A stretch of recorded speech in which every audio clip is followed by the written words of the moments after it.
오늘 말씀은 모세의 두 번째 설교가 끝나고요. 그 다음번에 이루어지는 내용인데요. 그 다음에 이루어지는 이 설교는 12장부터 26장까지 이루어졌는데, 이제 앞에 부분은 무엇을 이야기하는 어떤 총론에 불과하다면 이제 강론에 들어갑니다. 그러니까 하나님의 말씀을 지켜 행하라 하는 그런 그 당위성을 이야기했다면, 이제 그 지켜야 될 그 내용이 뭐냐, 그 항목이 뭐냐 하는 것들을 이제 구체적으로 다룬 겁니다. 그러니까 실제적인 율법의 내용을 다룬다 이렇게 말할 수 있죠. 율법을 이야기하면 뭐 두 가지로 이야기합니다. 무엇을 하라 하는 말씀과 하지 말라 하는 말씀이 주를 이루고 있죠. 그래서 오늘부터 이루어지는 내용들을 보면 주로 하라, 하지 말라는 내용이 주를 이루고 있습니다. 오늘 말씀이 이제 19절까지인데요. 1절부터 3절까지 내용을 보면 우상을 제거하라 하는 말씀이고요. 그 다음에 4절부터 7절까지는 정해진 곳에서 예배하라 하는 말씀이고, 그 다음에 8절부터 14절까지는 안식하라, 또 기업에 관한 이야기를 하고 있고, 그 다음에 나머지 15절부터 19절까지는 그 먹는 것에 대한 자유, 또 절제, 그러니까 어떤 것을 먹고 어떤 것은 절제해야 되느냐 하는 그런 말씀을 하고 있습니다. 그러니까 오늘 말씀은 그 율법의 조항에 관한 이야기인데, 특별히 이것은 우리가 십계명으로 따지면 십계명 첫 번째 계명이 하나님을 이렇게 예배하라는 거잖아요, 말하자면. 그러니까 그것에 해당되는 것이라고 말씀합니다. 그러니까 예배와 관련되어서 연결되는 부분입니다. 그러니까 우상을 제거하라 하는 것은 예배하기 위해서는 우상, 하나님 외에는 다른 신이 없다 하는 뭐 그런 것이니까요. 그것과 연결되었다고 볼 수 있어요. 그래서 첫 번째 3절까지 내용을 보면 우상을 제거하라고 하는 말씀을 하는데, 1절을 보면 내 조상의 하나님 여호와께서 내게 주셔서 차지하게 하신 땅에서, 그러죠? 이 차지하게 된 땅이 어디예요? 가나안 땅이죠. 네, 가나안 땅에 이스라엘 백성은 아직 들어가지 못했습니다. 들어가지 못한 상태에서 가나안 땅을 바라보며 모세가 제2세대들에게 하는 이야기예요. 하나님이 너희에게 차지하게 하신 그 땅에서 너희가 행할 일이 뭐냐, 그 행할 일은 그 다음에 너희가 평생에 지켜 행할 규례와 법도는 이러하니라. 그러니까 그곳에 들어가서 너희가 평생 지켜야 될 그 규례와 법도가 뭐냐 하는 것을 이야기하는 것이죠. 그것은 하나님이 주신 땅이기 때문에 그것을 너희가 행해야 될 일이 뭐냐. 3절을 보면요, 그 제단을 헐며 주상을 깨트리며 아세라상을 불사르고 또 그 조각한 신상들을 찍어 그 이름을 그곳에 멸하라. 제가 읽을 때 어디에 강조점을 뒀어요? 이 동사에 강조점을 뒀죠. 여기 보면 그 우상을 파멸하고 깨트리고 불사르고 찍어 멸하라 이렇게 말씀하고 있죠. 그러니까 하나님이 주신 땅인데 막상 들어가면 가나안 사람들이 살던 땅이잖아요. 그러니까 그들이 우상 숭배에 찌들어 있잖아요. 우상 숭배하는 사람들이니까 그들 문화와 섞이면 안 된다 이거죠. 그들과는 같이 살 수밖에 없는 그런 환경이지만 그들이 행하는 그런 그 우상 숭배, 그것에 대해서는 단호하라 하는 말씀이죠. 왜 하나님은 우상에 대해서 이렇게 강경한 그런 말씀을 하실까? 그것은 뭐냐면 이스라엘 백성이 제일 중요한 것은 하나님을 믿는 것인데, 하나님을 믿는 것들에 대해서 제일 방해가 되는 요소가 우상 숭배입니다. 왜? 우상이라고 하는 것은 하나님 대용품이기 때문에 그렇습니다. 하나님을 대신하는 겁니다. 그럼 실제로 대신하느냐? 그게 아니라 그냥 가짜로서 대용하는 것처럼 둔갑한 것이기 때문에, 그렇기 때문에 하나님은 굉장히 강경하시죠. 그래서 이 대용품을 누가 만든 것이냐? 인간이 만든 겁니다. 왜? 하나님이 주체가 되어야 되는데 인간이 주체가 되어서 이 하나님을 믿을 땐 순종하는 거잖아요. 우상은 순종하는 것이 아니라 내가 만들어 놓고 그 다음에 내가 그런 신을 지배하겠다는 그 요소가 들어있는 거죠. 그러니까 우상 숭배라는 것은 그 주체가 인간에게 있어요. 그러니까 인간이 자기 만족을 위해서 내가 주체가 되어서 내가 만족을 얻겠다 하는 그 아주 좀 뭐랄까 그 모순된 논리를 우상이 가지고 있는 거죠. 그렇기 때문에 하나님은 그 하나님 대신하는 것에 대해서 너무 강경한 태도로 말씀하시는 겁니다.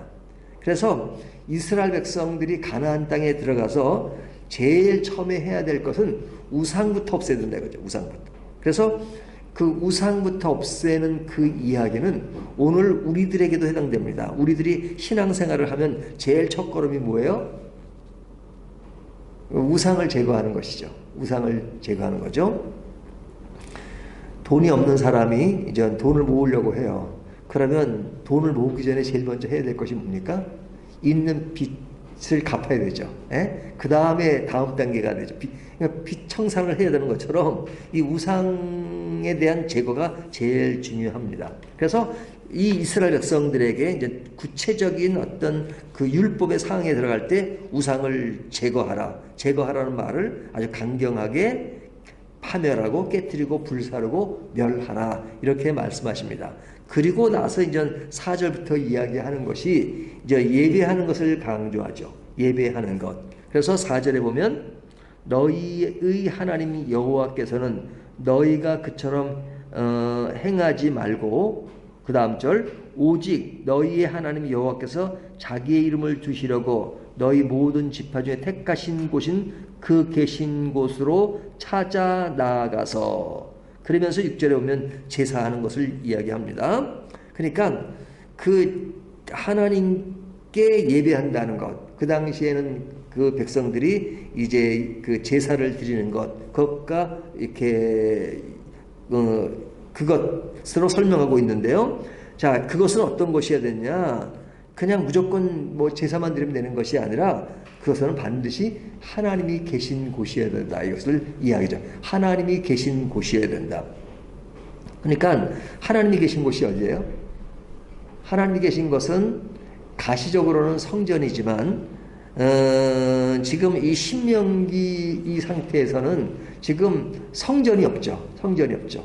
물론 이스라엘 백성들이 광야에서 성막이라는 것이 있지만 성전이 없는 것입니다. 근데 너희가 중요한 것은 하나님이 계신 곳이어야 된다. 하지만 성전에만 하나님이 계신 것이 아니라 하나님은 어디든지 계신 것이죠. 근데 그들이 어디든 계시는 그 하나님이 실제로 계신 것으로 인식되는 것은 뭐예요?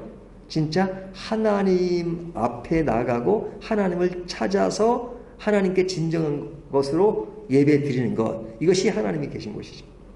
그러니까 내가 골방에서 기도한다라도 하나님이 계실 수도 있고 안 계실 수도 있죠. 무엇에 따라서? 내 자세에 따라서 내가 하나님을 진정으로 생각하면 하나님이 계신 곳이죠. 하지만 내가 어떤 외형적인 모습을 지니고 있다 할지라도 그것에 내가 하나님과 관련 없이 하나의 종교심으로 행하는 것이라면 그건 하나님이 계신 곳이 아니죠.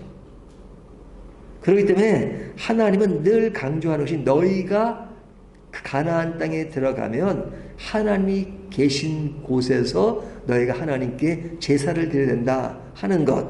그것은 제사 그 자체보다 중요한 것은 하나님께 드리는 것이 중요하다 하는 것을 강조하죠.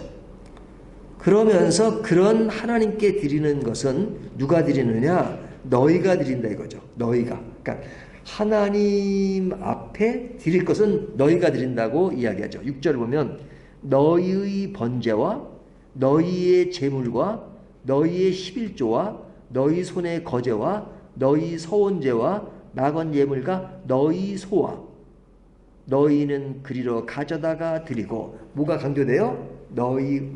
그러니까 하나님께 드리지만 실제로 그 일을 행하는 이는 누구예요? 너희가 한다 이거죠. 그러니까 너희가 행하는 것, 그것은 하나님 앞에 정말로 진정성을 가지고 나아가야 된다 이거죠.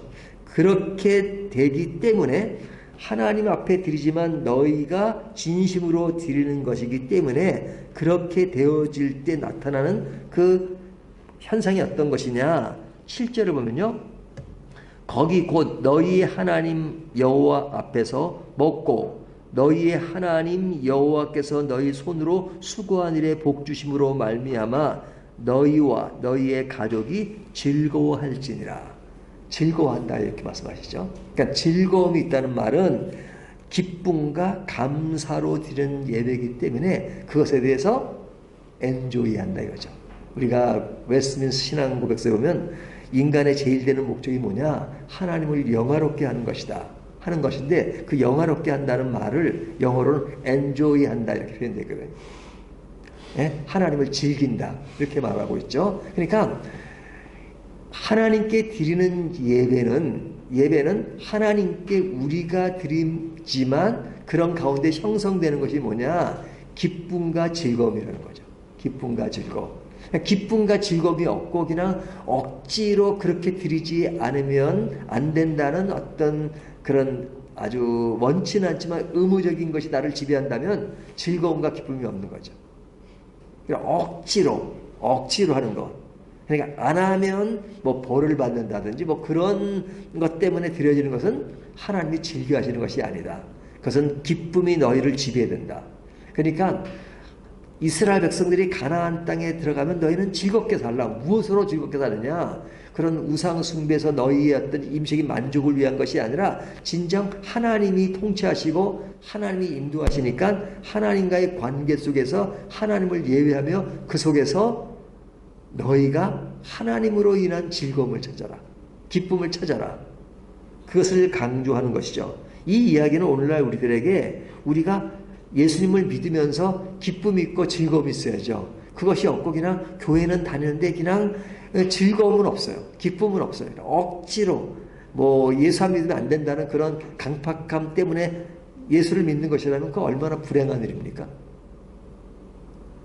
우리의 삶의 기쁨이 지배해야 된다. 그래서 빌립보서 같은 경우는 바울이 감옥에서 편지를 쓴 것이지만 빌립보 교인들에게 한결같이 강조하는 것이 뭐예요? 기뻐하라. 기뻐하라. 내가 다시 말하노니 기뻐하라 하는 것을 자꾸 강조하잖아요. 그렇기 때문에 오늘 말씀을 모세가 이스라엘 백성들이 하면서 너희가 가나안 땅에 들어가면 우상 숭배를 하지 말고 오직 하나님만을 섬겨라. 근데 그 하나님을 섬기는 것이 너에게 기쁨이 되어야 된다. 근데 진정으로 하나님을 찬양하고 예배하면 기쁘게 될 것이다. 이렇게 이야기합니다. 하나님이 세상을 창조하시고 인간을 창조하실 때 보시기 힘이 좋았더라고 말씀하시잖아요. 그렇다면 우리가 하나님 앞에 힘이 보기 좋은 대상이 되는 것이 뭡니까? 하나님 앞에서 늘 기뻐하는 것이죠. 그 다음에 이야기하는 것이 이제 9절부터 나오는 것이 이 안식과 기업에 관한 문제입니다. 안식과 기업. 9절을 보면요. 너희 하나님 여호와께서 주시는 안식과 기업에 아직은 이르지 못하였거니와. 자, 안식과 기업에 이르지 못했다는 건 뭐예요? 아직까지 가나안 땅에 들어가지 않았다는 거잖아요. 그러니까 가나안 땅에 들어가는 목적이 뭐냐? 너희가 그곳에서 안식하는 것이다. 그리고 그것을 너에게 기업으로 주신 것이다. 기업. 이 기업이란 말은 저희가 지난 몇 달 동안 굉장히 많이 다뤘던 단어가 이 기업입니다.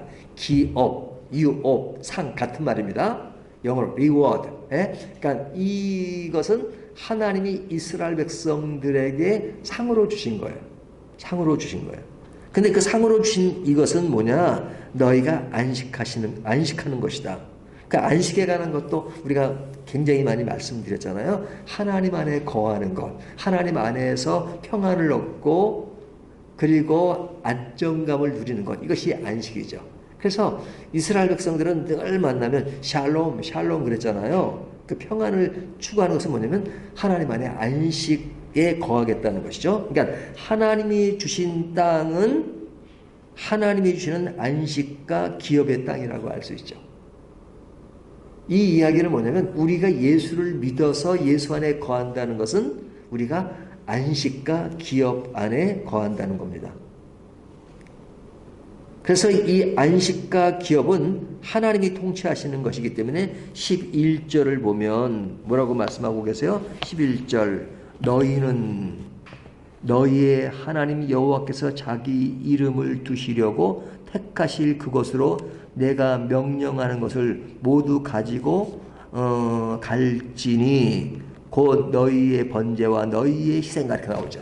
그러니까 이것은 하나님이 명령하는 곳으로 너희가 가는 것이다. 예? 하나님의 명령이 지배하는 겁니다. 그러니까 이 명령이란 말을 우리는 별로 안 좋아할 때가 있어요. 하지만 하나님에게는 독재, 명령 이런 것들이 굉장히 영광스러운 말입니다. 예, 완전하시기 때문에. 그러니까 이것을 강조하죠. 하나님이 명령하는 것으로 너희가 가지고 가라 이렇게 말씀하십니다. 그 가지고 가는 그런 것에서 이루어지는 인간들의 모습 14절을 보면요. 이렇게 말씀하고 있죠. 14절 오직 너희의 한 지파 중에 그 전에 보면 뭐라고 말씀하냐 12절이네요.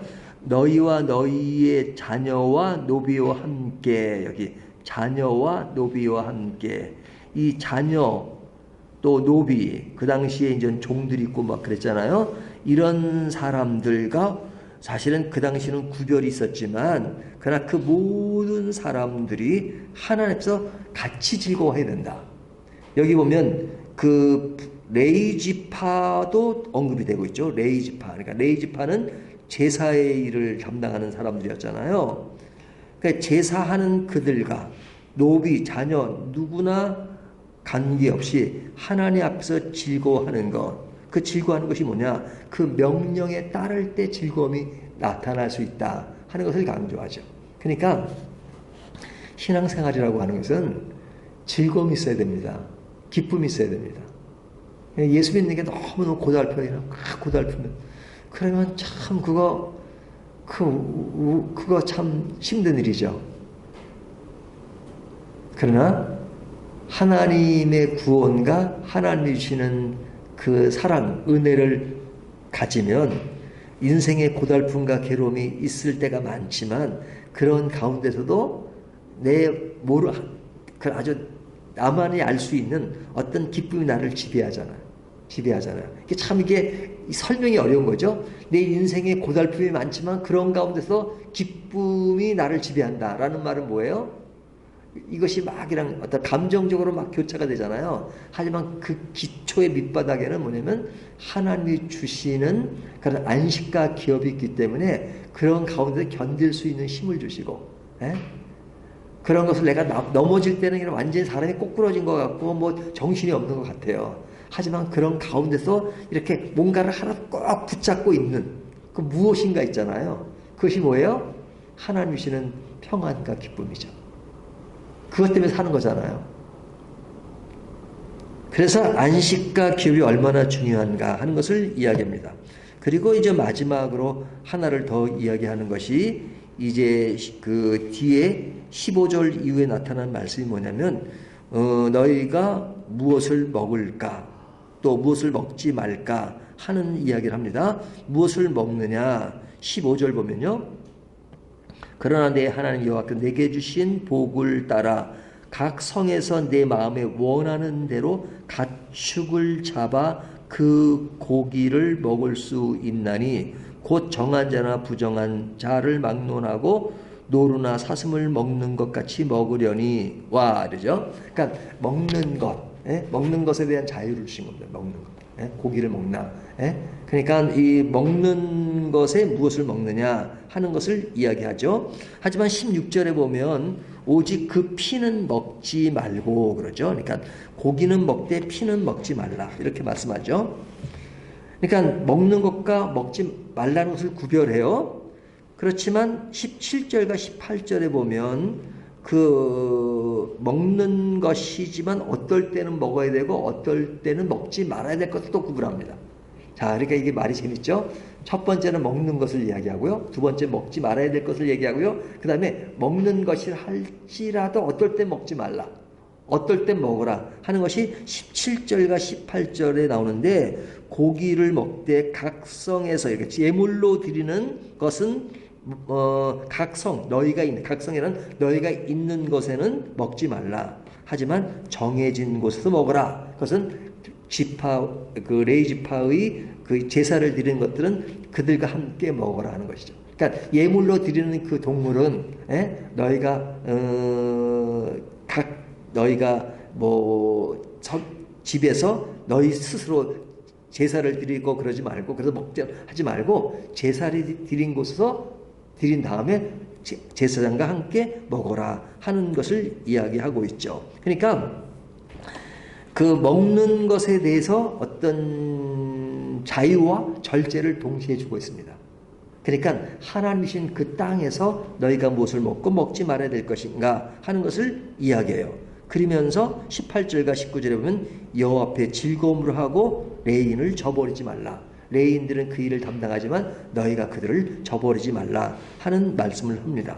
그러니까 이것이 이스라엘 백성들이 가나안 땅을 앞에 두고 가나안 땅에서 행해야 될 그런 어떤 규율들을 아주 구체적으로 하나하나 이야기하는데, 이 내용들은 오늘 본문은 사실은 10계명으로 따지면 제1계명에 해당되는 내용을 이렇게 구체적으로 이야기하는 것이죠. 자, 그러면 이제 이런 구약에 대한 이야기를 할 때 보면 오늘날 우리들이 이해할 때는 좀 괴리감이 있잖아요. 예? 왜? 오늘날 우리가 그런 제사를 드리고 그러지 않잖아요. 그 예배라는 것이 제사의 의미를 담고 있지만, 교회 올 때 동물을 가져오고, 목사가 옛날 제사장처럼 동물의 각을 떠가지고 피를 뿌리고 그런 거 아니잖아요. 그러니까 오늘날 우리들에게는 그와 같은 일을 행하지 않습니다. 그런데 우리가 율법에 대한 많은 조항들이 있잖아요. 제사제도도 있고 등등등등 있는데, 사실은 그 율법이라는 것이 제한적이죠. 그러니까 그리스도가 오실 때까지 행하는 것인데, 사실은 구약시대도 보면 이 율법에 관한 것은 유대인들에게 하나님이 주시는 특별한 일이었어요. 율법. 그래서 그 당시에도 이방인들에게는 이 율법이 해당 사항이 없었어요. 이방인들에게. 그러니까 이방인들이 이 율법을 지켜라 그렇게 말씀하지 않죠. 이방인 중에서 유대인으로 기하해서 그곳에 있는 사람은 항상 율법에 따르지만 이것이 다른 이방인들에게 적용되었던 것은 아닙니다. 그런데 이 율법이 이제 그리스도가 오심으로 인해서 이제는 우리 그리스도 안에서 율법이 새롭게 해석이 되죠. 그 새롭게 되는 것은 그리스도 안에서 새로운 것을 갖게 되는데, 그 새로움을 히브리서는 뭐라고 이야기하고 있어요? 그러니까 율법에 행하던 그 모든 것을 그리스도를 통해서 단번에 드린 바 되었으니 이제 그리스도 안에서 새로운 법을 우리가 갖게 되는 것이죠. 그렇기 때문에 우리는 새로운 것들을 갖는데 그리스도 안에서 새롭게 하는 것이니까, 너희가 구약에 행했던 것처럼 그렇게 할 필요가 없으니 지금은 그리스도께서 그 모든 것을 다 완성하신 것이다. 그렇게 말씀하고 있죠. 그러니까 오늘날 진정한 제사는 뭐예요? 진정한 예배는 뭐예요? 이제 총론적으로 얘기하면 예수를 잘 믿는 겁니다. 예수를 잘 믿는 것이 뭐예요? 그리스도께서 우리를 구원하신 십자가의 의미를 바로 인식하고, 구원의 의미를 인식하고, 구원받은 백성들이 그리스도 안에서 어떠한 가치관을 가지고 살아가느냐 하는 것이잖아요. 그런 가치관들을 매일의 삶 속에서 구약시대 이스라엘 백성들이 이런 제도를 통해서 누렸던 것처럼 우리가 하나님 안에서 자유함을 누리면서도, 또 기쁨을 누리면서도 그 안에서 하나님의 백성은 그 가는 길이 어떠해야 되는가 하는 것을 제대로 인식하는 것, 그것이 진정한 성도의 가치죠. 그것이 다른 말로 보면 매일의 삶 속에서 드려지는 예배라고 할 수 있죠. 오늘 이 예배가 오늘도 우리를 지배하는 하루가 되시기를 주님의 이름으로 축원합니다.